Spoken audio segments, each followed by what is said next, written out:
The Denver Broncos made a trade with their AFL rivals, the Oakland Raiders, in 1967 that landed them one of the greatest players in club history. And even more astonishing is that this player was a throw-in in the trade, and he was an afterthought. But it ended up being one of the greatest fleecings of a team in Broncos trade history. And it is difficult to make the Raiders out to be foolish in this trade because they had no idea what they had in this player. They were playing him out of position at linebacker when he was destined to be a star at defensive end. And the Broncos really can't take much credit as being the masterminds in the swindle either, because they were targeting an offensive lineman. The Broncos desperately needed offensive line help, so they packaged up a trade deal of Lionel Taylor and Jerry Sturm in order to get Richard Tyson, who was an offensive guard and their intended target. But in that trade, the Raiders sweetened the deal by throwing in two other players. And neither team had any idea what one of those players was to become.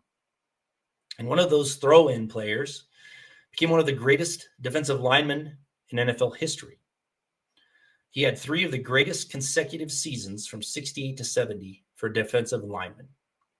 And for that period, he was one of the most dominant defensive players in the game. He was so, those 3 seasons, he tallied double-digit sacks in each of those seasons, and he earned 3 first-team All-Pro awards and 3 trips to the AFL All-Star game. He was so dominant that a prominent Hall of Fame voter listed him as one of the greatest defenders of all time and actually lobbied for him to be enshrined in the Pro Football Hall of Fame, even though his career was extremely short. And he's also a member of the American Football League all-time team.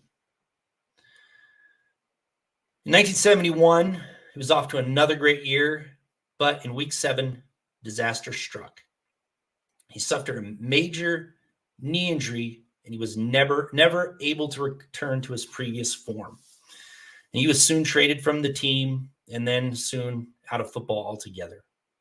But even though he was only able to play for a short time, his dominance was so incredible that he's a member of the Broncos Ring of Fame.